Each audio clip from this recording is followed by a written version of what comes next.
Judy Miller retired from Delta College in 2014 and has been a math professor and dean of students and academic services.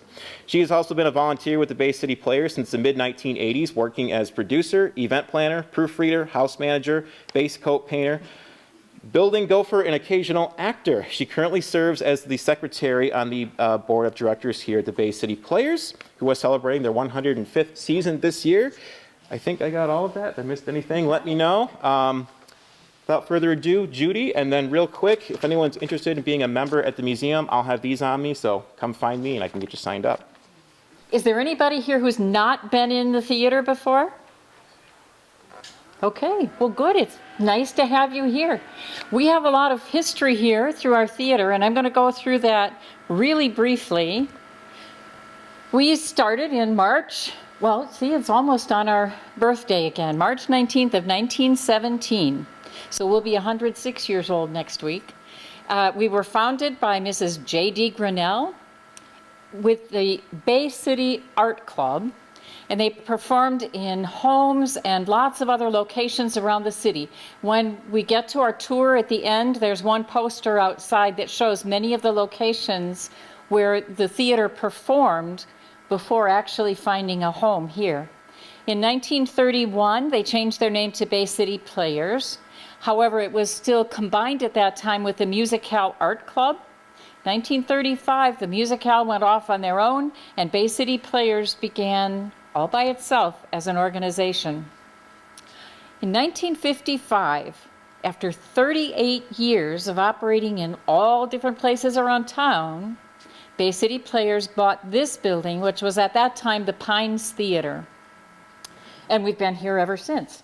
But it has undergone significant changes since that time. The first change there resulted because that car ran into the front of the building, through the front of the building, and we had to do some changes.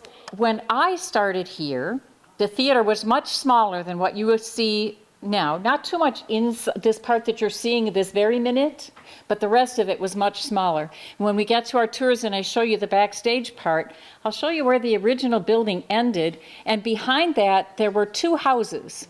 It's a little bit hard to see the second one in this picture. The one that you're seeing that was on the back corner is where we housed props and set pieces. In front of that is another house, which is where we did costumes and makeup, and where we had to change when we were doing a show. So this was a movie theater, right? The stage was also much smaller than what you will see when we get back there. There were some little stairs on the side that went down to a lower level, down at the ground level then, around to the back of the building, and you'd go out a little door at the back of the building and across the alley into the house behind to change costumes or to put on your makeup, and you just prayed it wasn't raining too hard or too snowy as you had to go back and forth between. There was a bathroom back there on that lower level, but if you used it, you couldn't flush because you could hear it out here. So we had to be a little careful. Phase one of our renovation tore down those two houses in the back and extended the theater beyond the back of the stage. It also leveled out the stage floor to give us a little bit more width, so there was somewhere to go with scenery off stage or with people as you walked off stage. And we added dressing rooms and some bathrooms and some storage space back there. When we got to phase two, we bought the building next door, which was Stan's Auto Shop.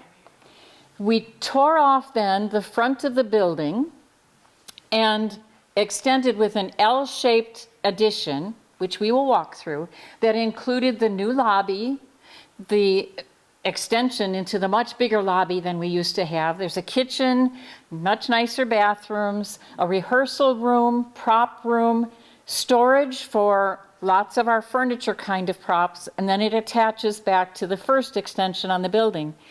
In this photo, what you're seeing is, first of all, the old chairs that were in the auditorium, but when we tore off that front part of the building, costumes were stored above that. and they had nowhere to put them. So they all came down here and were stretched out over all the seats in the auditorium during that construction. Once the construction was complete and we had more storage that had been added, those costumes got moved, and they are now actually backstage this way. Again, we'll see some of that when we get to our next trip. Phase 3, well, actually, we should back up one more, because back here, we did another part, phase 3, put in these new acoustic walls on the side, the acoustic panels in the ceiling, the new auditorium. If some of you who were here before might remember, we used to have 2 aisles that came down, and there were chairs against the walls on both sides, and then a center section. If you got stuck against the wall, though, it was pretty hard to get out in the middle of something if you needed to. So when we redid this portion of the building, first of all, we tore out the floor. It used to be flat until you got to about the last 5 rows maybe. And then there was a bit of, we'll call it a rake, an angle before the seats began. We tore out that old floor. When you get to the lobby, there are some posters out there. One of them will show you the tree stump that we found underneath there, and fence posts, and all kinds of interesting things that were buried under the floor. We poured a cement floor that's fully angled from the front to the back, which makes it easier to see over the people in front of you. The chairs are offset between the rows, and we moved to 3 aisles, the 2 on the outside and 1 down the center. We lost a few seats when we did that, because the new seats are a little bigger than the old ones, because so are we, a little bigger than the old ones. The last piece of renovation that we did was purchasing the next 2 buildings over with the Whippy Dip and Northern Boiler. I kind of miss the Whippy Dip, but we don't have parking adjacent to our building other than on the street, and that's pretty limited. The city built a lot across the street, which is nice, and that helps. But if you have mobility issues, getting into the building from there is not really easy. So we added this parking lot on the side of the building that's really Bay City Players parking lot. I know Grandpa Tony's uses it a lot, but it's really Bay City Players parking lot. So we try on show nights to keep it to Bay City Players. Most of the spots that are there are either handicap spots, or we put them for mobility impaired folks to use. Those don't have quite the same restrictions as the handicap spots, so you don't necessarily have to have the license plate or the sticker to use those. But people with mobility issues have much closer parking now with access to the building. And we completed all these renovations with no debt. We carried a mortgage on one part of it for a short time, but we have funded it all through grants and through donations. We've had very generous public donations that have come through to help us out, so we are in great financial standing. We are a volunteer organization, so we have a 30-hour office person whose time is being eaten up because we're doing so much anymore. So much that when we got a grant this year that loosened us up just a little bit, we hired a part-time assistant for her who's been taking over some of the social media and marketing portions of that job, and also helping us with our youth programming. Directors, choreographers, musicians all receive stipends, but they're not huge.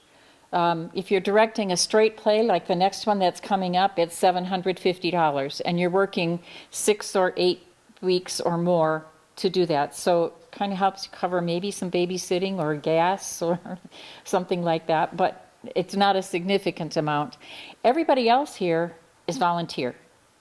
So all the things that you're going to see here on the stage, all the decoration that was done, all the building that was done, a lot of the things that happen with the building inside, not just on stage, are done by volunteers. Collecting the furniture, placing everything, building the costumes, finding the props, the acting, all of that is done with volunteers. So our funding comes from our Flex Pass sales, and the Flex Passes give you, some of you have been here for a while. Remember, we used to have the old punch cards? And the punch card would give you usually 4 shows and 1 musical. We had 5 shows in a season, and every time you came and used it for a show, you'd get a punch. So some of us who've been here that long, even though it's a Flex Pass and it's all in the computer, I still ask how many punches I have left. Just a holdover. Individual ticket sales, individual donors, and we have lots of those. We do advertising in our programs, and we have season sponsorships, and occasionally for special productions we have other sponsors who will sponsor that production. And then we have grants when it comes time for projects. We've gotten a couple of ARPA grants since COVID that helped to carry us over, because clearly we weren't open for a while. We are still Michigan's oldest continuously operating community theater, because even when we were not doing shows on stage, we produced works by local artists or by playwrights who were trying to get their shows out, and did them online with Zoom, or recorded them and put them out on our website and YouTube, places that you could find them, so that new playwrights could try out their materials, and so that we were still doing something until we could get things moving again for a little bit. So when we had a first kind of let up in COVID, we started our youth program back up after a year off, and they did outside. So their practices were outside, their workshops were outside. We even put up a stage in the parking lot next door, which was nice to have had by then, so that they could practice, they could perform outside. People brought their lawn chairs, and that was one way for us to get around that. And then our first big production that came back after COVID was Godspell, which we did downtown at the band shell. They did some rehearsals inside with masks on the whole time. They did some rehearsals down at the band shell. That one was a different kind of thing for us, and it was kind of exciting, although we had to take down our set every day, put it back up the next day, and work around other events that were there. So there were some interesting challenges along the way. We partner with other organizations. Studio 23 does our lobby art, and they've already put up, they came yesterday and put up the art in the lobby for this show. They try to do things that somehow relate to the show that we are performing next. And you'll see, this one is called Enchanted April, and they go to an Italian villa, and there are flowers everywhere. So that's primarily what's shown in the photos that are out there in the lobby this time.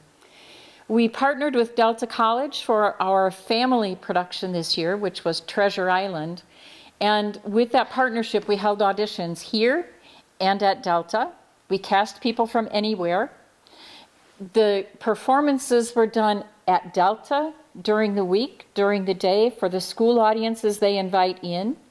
Then we moved everything here and did 3 performances, Friday, Saturday, Sunday, that weekend, here at Bay City Players.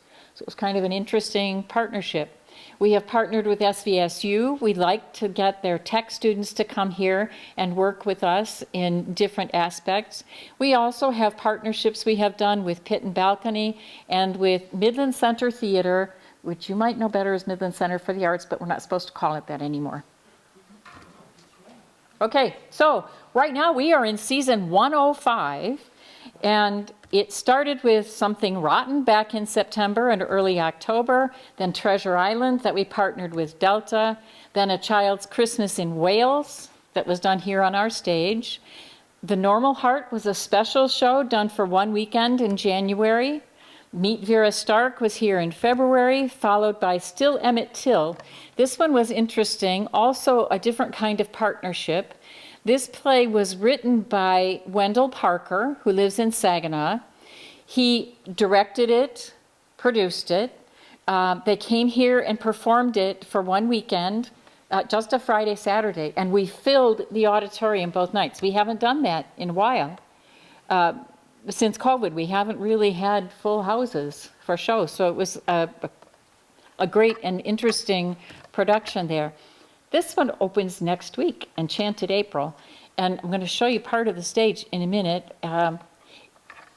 It's not very set up right now because we were painting the floor on it this morning.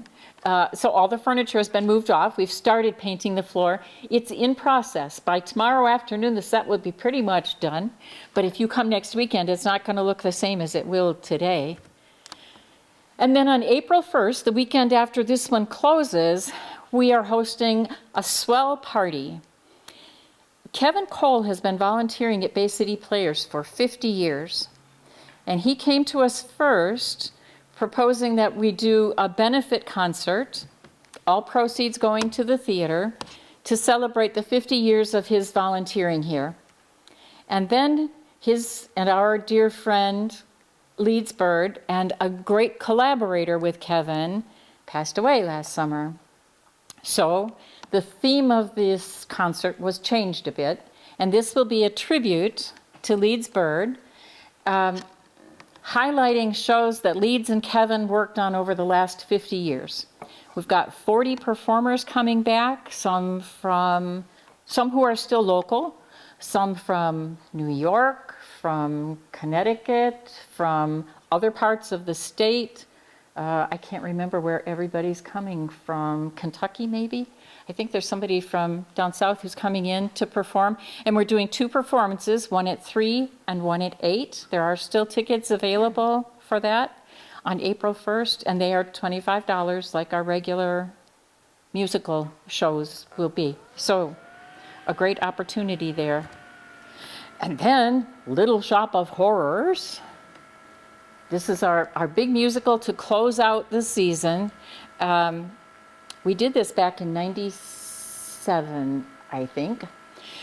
We have some books. We used to keep this in big scrapbooks, the history, so there would be some photos from a show and things from the program and articles from the newspaper when they still did that, and we still had more newspapers, coverage for more things in newspapers. The scrapbooks we put out in the lobby. There's a section when you get to the tour, somebody will show you that corner. And it happens to be open right now to that production from 1997 of Little Shop of Horrors.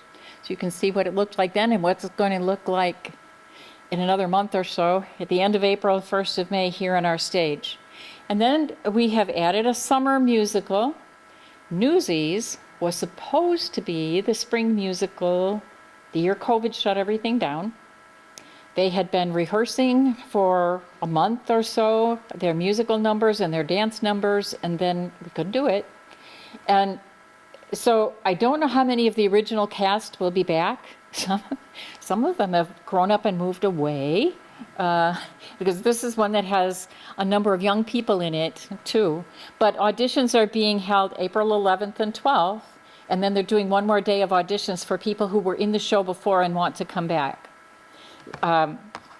So that's going to be a great one. And normally a summer show only runs one weekend. This one we're running 2. We had nearly sold out the 2 weekends of that show a month or so before it opened, before we had to close it down. So we've added a few performances for that one. Encore is our new youth program. We've had youth theater operating here for over 50 years, and then we had a program called Stages of Discovery. When we took a break for COVID, we hired a consultant to take a look at the 2 programs and make a recommendation for us about whether we should do 2 programs or 1 program. One was student-led, student-directed. The other used professionals. Which way was the better route to go? The recommendation that came back was that we combine them into 1 program. So we still have high school students who are directing the one-act plays with younger kids in them, but we have some professionals who are teaching workshops along the way so that they're getting some good theater knowledge along with their performances. Last year it ran in July for 4 weeks. This year we're backing it up similar to the old youth theater schedule. So we're starting on Saturdays in May and then running for a couple of weeks after school gets out to finish up with their shows during that last week of June. And registrations are open for that. Also for the high school directors. The high school directors don't pay a registration fee, but it's a really cool opportunity. So I said We are a fully volunteer operation, and I wanted to highlight a few of our new volunteers this year. Nick Harrier is one. Nick was here and painted on a set for one day before COVID. That show that we had to shut down a week before it opened, one day. And then when it came time for this show, when we knew that for the second act we had to try to recreate an Italian villa, remembered some conversations with Nick about the work that he does, not here, but in real life. He is a certified prosthetic engineer, or technician, who works at Oakland Prosthetics, and he is himself an amputee. When he got his device the first time, it was not very heartening or appealing to have that thing instead of his leg. So he dug up scrap parts and created a cover to work with his prosthetic. Since that time, he has expanded. This is before, he at that point hadn't started working at Oakland yet. He wasn't a technician. He actually had a business that created Braille translations of books before that. But he got into this building covers, and they let him use a lab there at Oakland, and he designs personalized covers for people with prosthetics, for which he doesn't charge. He said those people have enough issues and medical costs to deal with, they don't need this too. So he gives them away, which is a pretty cool thing. But he's very creative with creating things. So we'll show you some of the things that he's created on this set. And he works side by side. All of our new people work side by side with other volunteers. Yes, these are some of the things that he has created on this set. Working side by side with other people like Jim Pulaski, who builds our sets. He and Jim brainstormed ways to do these tiles on the top of the Italian villa, and used carpet tubes, cut them in half, and then Nick painted them and they installed them. The windows were used in other sets before. We've put them together here. Nick built that fountain on the side. That was in the last picture you saw, that was some plastic planters and foam, and then he used some latex stuff and a heat gun and textured things and painted. And he's put up all these vines, so we're getting there with this one. He did a video of himself working one day, and I thought this one was pretty interesting. This was putting the base coat on the walls before he got started with everything else that went on. And you're going to see Jim walking through here too with some of the other set pieces from the first act that were coming in. And you can see those cute plastic chairs up there that we were using to fill in until we got some real furniture that would help us out. So there's consulting that goes along all the way with current volunteers, so that, I mean, nobody's left alone or without help to be able to do these things. Felix Meisel is another new volunteer who's doing costumes for this show. Felix was in Something Rotten early this year and helped them with costumes a bit. He works at David's Bridal, I think, one of the bridal shops, doing alterations, and is doing a degree in historic costuming. So given that this one took place in 1922, we figured he would be a perfect person to help us out with those costumes. And again, he's working with longtime volunteer Doris Perry there. Wendy Jaworski is another person who came down and auditioned to be in this show, but wasn't cast, but said, I really want to work on it in some way. So we signed her up to help us with makeup. We signed her up then to be an assistant stage manager because there were too many moves for one person to be able to make. And then we got to a point, and you can see the painting on the easel over there. In one part of the show, there's somebody painting a portrait of another character. And I said, but you can't have just a plain canvas up there. It's got to have something on it. And the person playing that part said, but I don't paint. And I said, but Wendy showed us the things she has done. So she came down one night this week and painted a portrait. When we do our tour of the stage and we go up that way, you'll have to take a look at the portrait that she ended up with. We have an event coming up on the 23rd of April that is a recruitment event for new volunteers. So anybody who might be interested in doing something, we have opportunities for people with skills across the board. Doesn't matter where your skills lie. We've got a group coming in to put labels on postcards next week to go in the mail. We've got people who paint. We've got people who build. We have people. I work as a producer. That means you're kind of like a business manager for a show. So you're keeping track of what's happening. We have people doing marketing things. We have people sewing costumes. We have people who, they're called book holders.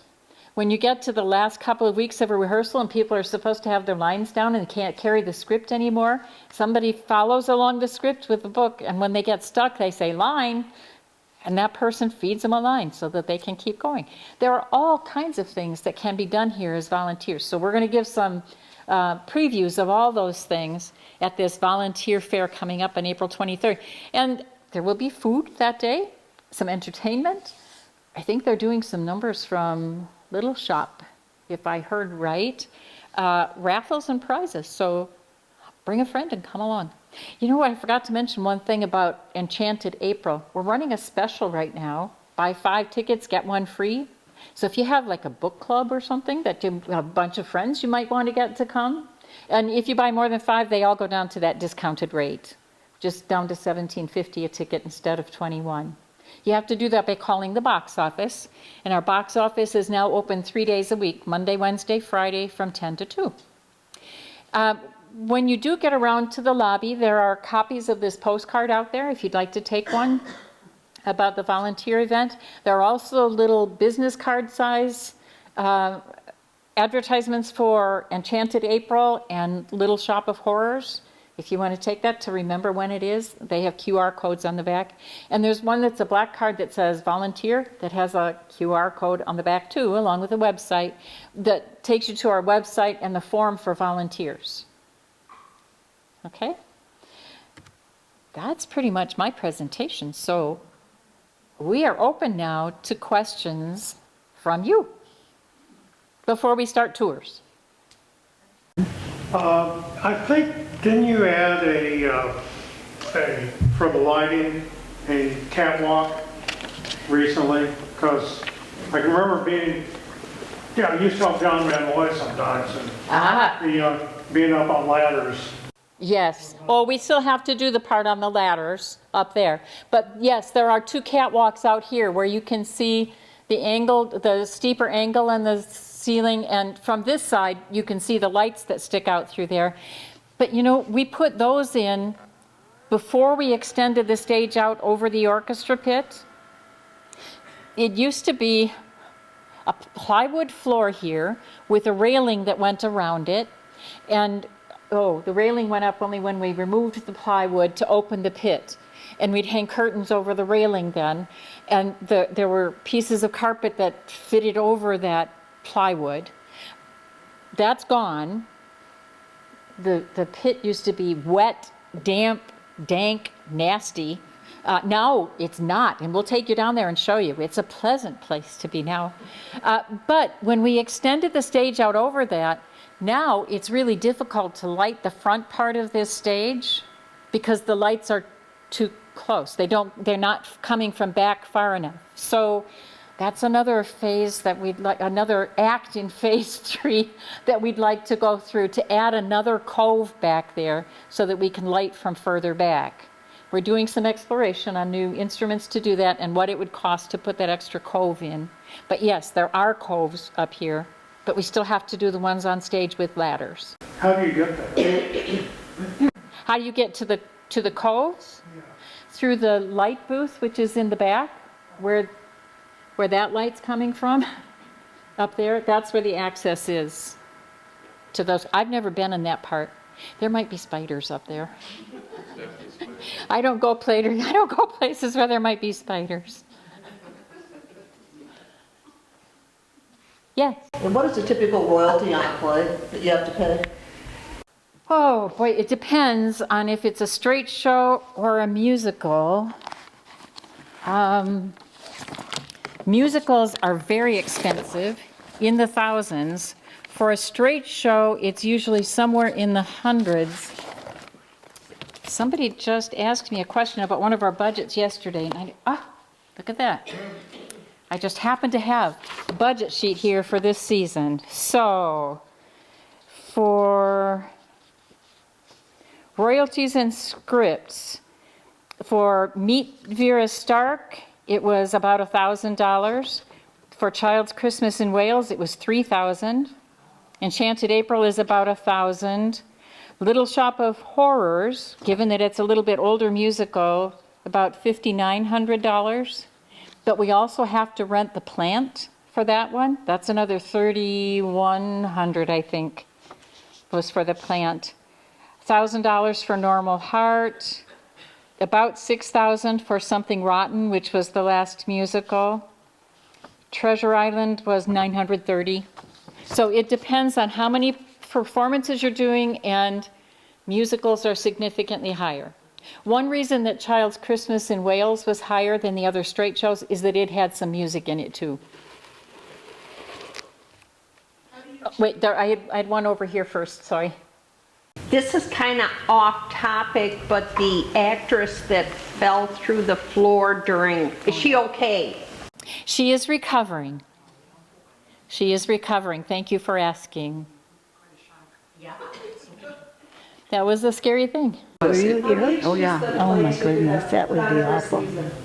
We have a play reading committee that's made up, sometimes people from the board are on that committee, but a lot of times it's people not on the board, and they have a rotating membership. I think their terms are 3 years, 2 years? 2-year terms, so they rotate membership on that committee, and they are given some guidelines by the board. We want this many shows of these types, and then they research the shows and put together a recommendation that comes to the board, and the board votes on that. Our board has anywhere from 11 to 15 members with 2-year terms that are renewable once. If you've been on 4 years, you have to go off for at least a year before you can go back on. So we rotate membership there too, keeping things fresh. Anybody else? When are you going to announce next season's? Oh, I just saw a note that said, usually it's done at that volunteer event, but the volunteer event's a little later than usual. I think it's sometime later in March. And today, I don't know what the status is right now. I don't think they're meeting at this very minute, but they have been there's a team that has been interviewing potential directors for next season. So Monday night is our next board meeting, and we'll be voting on the directors for next season. We kind of have to do that part before we can announce the shows to make sure we've got everything covered. So I think the announcement will come sometime a little bit later in March. Yeah. And that will go all the way through the summer musical for 2024 at that time. What's the seating capacity? Just about 300 if we use all of the seats in the back row and the handicap seating.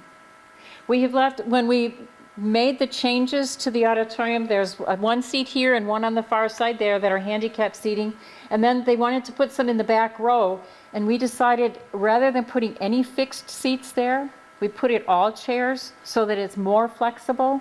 So we've got on both sides spaces for handicap seating, which doesn't have to be wheelchairs. It can be people with walkers who just need to get seated, and then we move the walkers to the back. So it's a little bit lower than, Jim, do you remember what it was before the renovation? Or Kathy? What the seating capacity was? It was about 365. So we lost about 65 seats, but it's fine. This is a really good size for us, we think. And with the new arrangement of the seats, there aren't any bad seats in here. You can see well from anywhere, even in the front row. I don't go to a movie where I have to sit in the front row because you're looking, but that's not the case here. It's not bad even in the front row. In fact, we have people who ask for that first. Why are some chairs red? I've always wanted to ask that.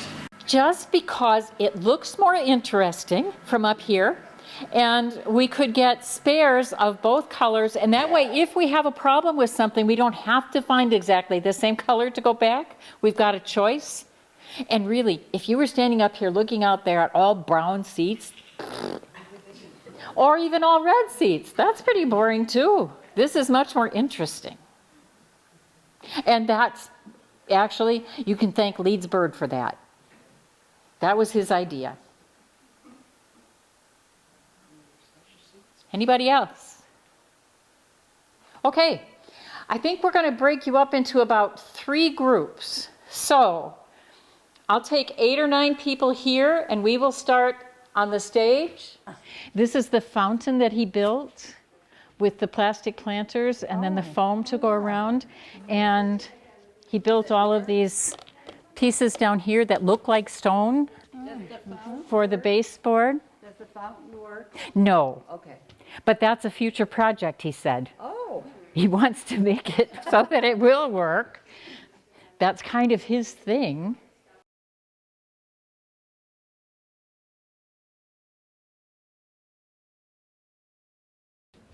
When I started in theater, all of our flats were built with wooden frames like this, but then we covered them with muslin, heavy fabric, and then you painted over that with wheat paste to shrink it, to pull it tight.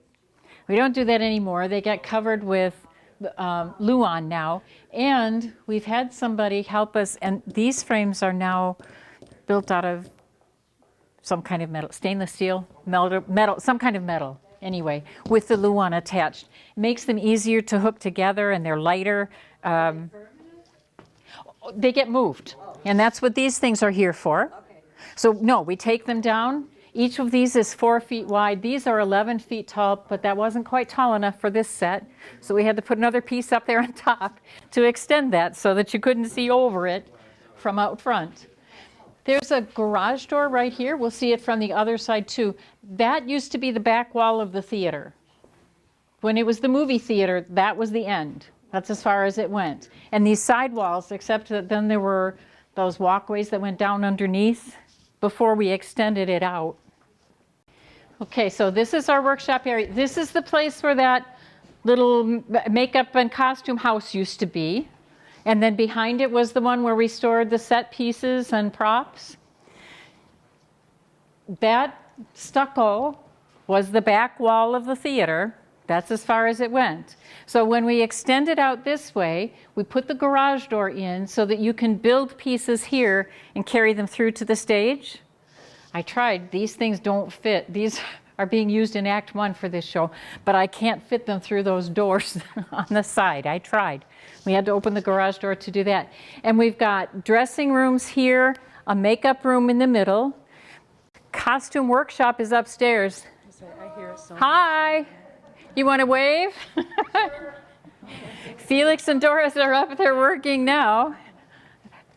And, okay, there's the sign from the original Players building when it was out front. And the whole space above that, out to the outside wall, is all costume storage. There's a lot. There is a lot there. This is our furniture storage area. We are due for a clean out because when you have to get something out of here, it's pretty difficult right now.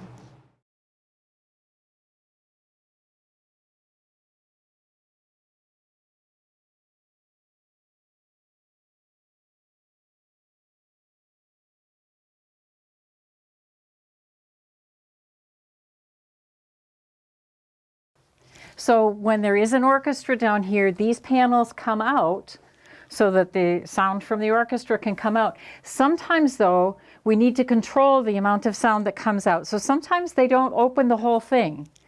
For Little Shop of Horrors, I think they're taking out these 2 center panels. This is a riser that comes here so that the director can sit up higher so the director can see and be seen. I think they're taking out just the 2 center panels and then they turn one of them sideways and cover part of this back up again. But it's dry down here and it's much better soundproofed down here.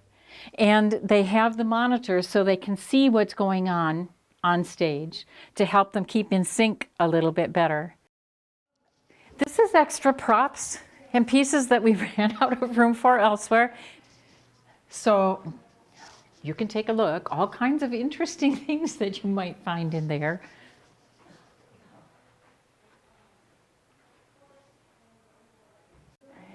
And on this side is a rehearsal room. So Kevin Cole was in here earlier rehearsing with some of the people who are singing in the Swell Party concert. And we have a dance floor. When they're dancing in here, we can put down the dance floor and they have the mirrors.